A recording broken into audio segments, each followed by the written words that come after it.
Hey guys, welcome back to the next part of our series. Today we're going to talk about the reto flow, which is a really strong software or plugin for a Blender. So as you guys know, in the market, in the world, there's a lot of options for a lot of things. One of the biggest retopology softwares out there that have a really cool development back in the day was Topogon. Unfortunately, even though they are working on Topogon 3, it's not a software that's being continuously developed. And it's a software that you also need to pay quite a bit for. As you can see, it's $100. So it's a really strong and powerful software, but you can do most of the things that Topogon does with other options such as Maya and also for Retopoflow. So Retopoflow is a plugin for Blender. If you're a Blender user, then it should be fairly easy to utilize. I'm going to show you how to download it because when I was first shown this, I was, of course, taken aback by the price, but they actually have something very interesting on the documentation. That's why it's so important to read that documentation.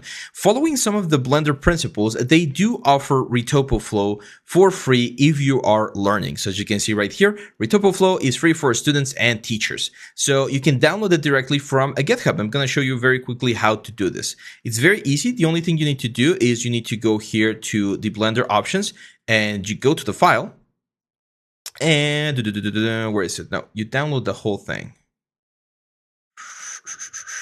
Give me just 1 second here. I think you just need to download the whole thing. Download. Where is it?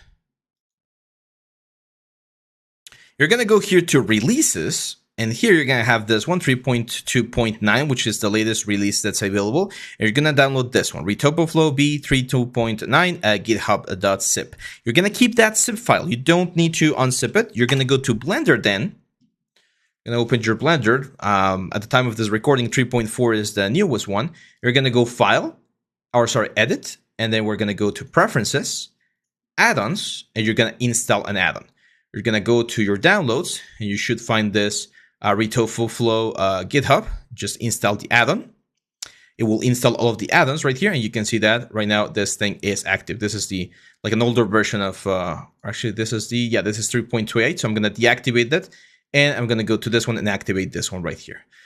And that's it. With that done, you're going to have this Retopoflow option up here, and you should be able to access the whole thing. I am going to give you a really quick tip, right, guys? It is super important. We are going to cover, of course, the basic tools about Retopoflow. But it's the documentation with this, guys. It's amazing, guys. Amazing. So I strongly recommend that you go in there into the documentation with the quick start guide and all of the shortcuts, because it's a really powerful and complete tool. I'm even willing to say that it's better or more complete than the retopology here that we have inside of Maya, because it has some really nice tools. So I'm going to select this piece right here, the jaw. I'm just going to export this because we're going to be using this as an example. I'm going to go, of course, to the assets folder. And here, this is why these 3 folders that I created earlier and you should have on your files are super important. The retopo is where we can have all of the dirty high polys, the ones that we're not going to be using to bake. And it's a way to keep things organized. So I'm going to call this Thyros_jaw or skull jaw. So pretty much the same name that it has on the file. Now we jump back into Blender. We don't need this cube, of course, and we're going to say File, Import, FBX. We're going to jump to Projects. So Projects 2022, Character Textures, Assets, and here on the Retopo, have the jaw, and we'll just import. Technically, if we follow this properly, we should have the jaw on the position and on the size that we need, and this does seem to be following that specific effect. So the way Retopoflow works is very easy in regards to the setup. Again, we're going to talk about the specific tools on the next video, but to start working on this, first of all, you do want to save your scene. So I'm going to save this. Let's go real quick here to the main character textures. One thing we can do here, by the way, is you can drag and drop this, I think, or just a bookmark it. Right click and add bookmark. There we go. So now anytime we need to jump here, it's going to be a little bit faster. So I'm going to save it on the Retopo file, of course, and this is going to be called, again, Thyros Retopo, but this is the Blender file. we just save there. Why is it important to save? Because the RetopoFlow is a heavy software. It's a heavy plugin, so it tends to crash, especially if you have like a really high density polygon or high density mesh. So just be aware of that. So the way this works is very easy. You just select the object, go to RetopoFlow and add active.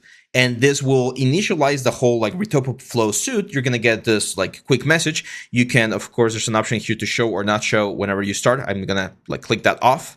And I'm just going to hit close. And now we're inside of RetopoFlow. So a lot of the things that you normally see and a lot of the like shortcuts that you normally use inside of Blender are now gone, but we're now in the RetopoFlow. And we also have, as you can see right here, a polypen. So you can start creating points, and this is going to create squares. And as you can see, I don't know, sometimes it feels a little bit faster than the, than the option. The way this works is very simple. You click a point and then you press Control.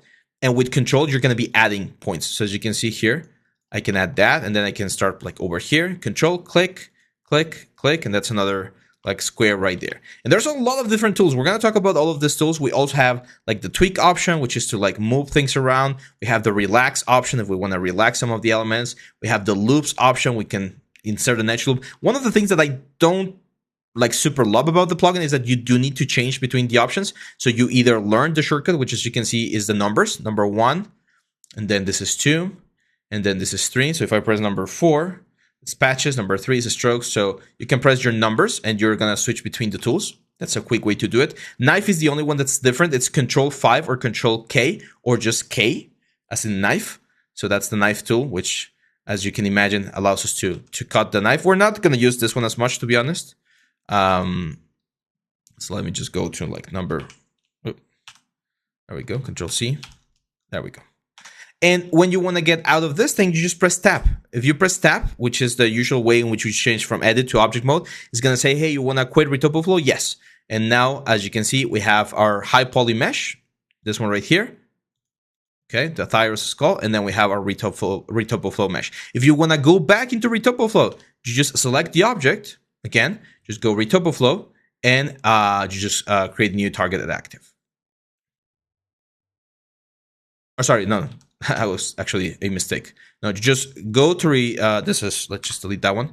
You select the mesh that you're working with, you go back to edit mode, and over here in RetopoFlow, you just go to this option. You click this one right here, and that jumps back into RetopoFlow. It still keeps the old like jaw line as the main effect. So again, Control.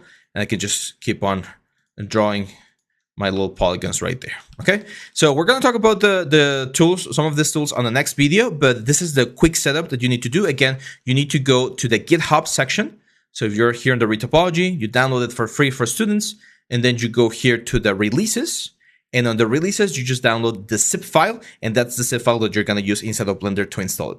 And that's it. We're ready to use RetopoFlow for ourselves. So hang on tight, and I'll see you back on the next video. Bye-bye.